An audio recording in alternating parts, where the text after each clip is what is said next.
welcome back to Catching Up with Cameron. Today I'm really excited to share that I'm here with former MLB player Dee Brown. What's going on, Cameron? How are you? How are you? How are you doing? I can't complain. Great day out here. I can't complain. All right. Stay warm.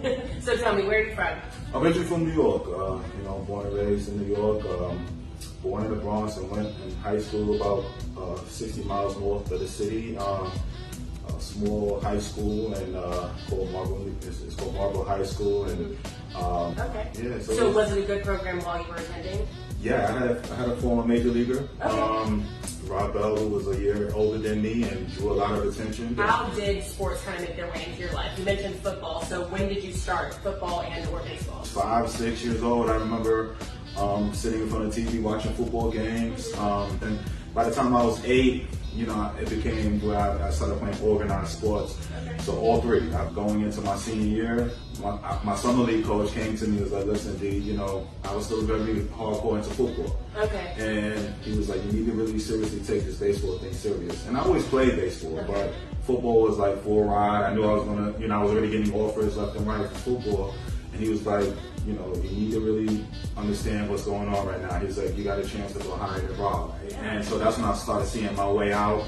I was also around my town. Everybody will always say, like, he's a better baseball player. Why didn't you feel like baseball was, if you were leading your team, like what was it that was making you think, nope, I'm a better football player?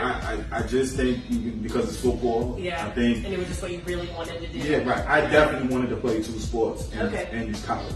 But so you wanted to go to college. So that's kind of what my biggest question is then Right. now is, how did you go from, I have this intention to play in college to, I'm going straight to the MLB? How did that happen? I flew out to California. It was a big time showcase in August of going into my senior year, and I did pretty well out there. And once I came back, I was ranked the top outfielder in the country. That is fantastic. And so what was it like finding out you were the 14th pick of the first round? Like what was that feeling like? I mean, it was, I got drafted. I got to go through my days. It's I'm a professional player. Yeah, I'm not necessarily in the MLB yet, but I'm on my way. So, it took a little time. It was a struggle. What I mean by the negotiations, and I was a 2-sport athlete, and football was my first love. So we negotiated and came to an agreement. I didn't get everything I wanted, but I got close, and I guess it's art of negotiation, right? And it ended up working out. Ended up working. And I'm glad I chose baseball. Yeah, I'm glad I chose baseball. So, very cool. Yeah. Did you feel any pressure at all? You're going into the professional league. What was going through your mind? I mean, it was. Yeah, I mean, I remember I just remember like it just felt like it was like fast pace. Everybody's moving and shaking, and because I signed late, like everybody is, pretty much smack dab in the middle of their season, the rookie ball season, and we got in there and it was just a difference, and you start seeing like dudes. I remember I was just watching guys from foul line and throwing over the fence and doing, and I can't even do. Like I was just like, oh, this is crazy. Like these dudes, and they're running and then so it was very eye opening. So and I struggled. Did you feel underprepared at all? Yeah, definitely. Really? So what kept you going? How did you stay motivated? It just seemed like at certain times I would just get jolts. It took an instance that summer, June. I had a cousin up in Brooklyn who got killed over a basketball game in the streets. And I was like, what? And it took that, time to be like, you over there mad, crying and upset, alone in your whatever, over a freaking baseball game. You know what I'm saying? And like my man is out here getting, killed over a freaking basketball game. Like, keep things in perspective. You know what I'm saying? And then I dedicated that second half of the season to him because it was literally right in the break, and I took off and had great numbers, and I'm making the major leagues for the first time. So what kind of advice do you have for young athletes who may have been in your or may be in your position, feeling like, gosh, this is the hardest it's ever been for me. What am I supposed to do? Should I give up? If they don't have that kind of Terrell moment, what would you say to them? What should they do? I would think that's a great question. I would say, welcome to the club.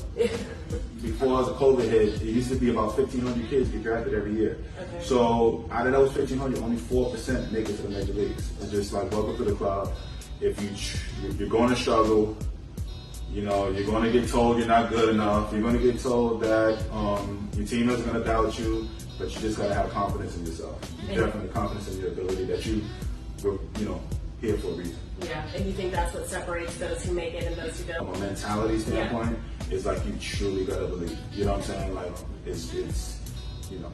You've got confidence in yourself. You have to. Absolutely. All right. So you played 16 years of professional baseball. Yes. Yep. All right. So one of the first things that kind of comes up when you look up Dee Brown baseball is a quite honestly kind of rude article talking about how you're a failed prospect. Right. So what was it like when you saw that article for the first time? I mean, I was just like, and I was mad. My feelings was hurt.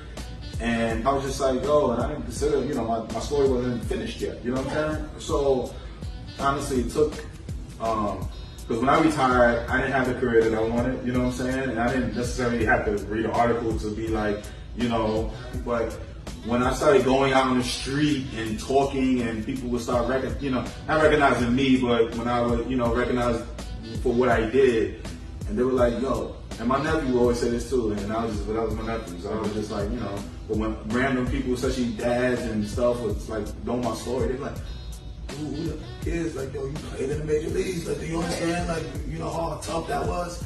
And I just kind of took it as fuel, and it was just like, yo, I didn't have a career whenever, but if I made $100 million, I won't be helping the kids that I was, you know, I don't consider myself failed prospect, you know what I'm saying? But I consider myself that, yeah, I didn't fulfill everything.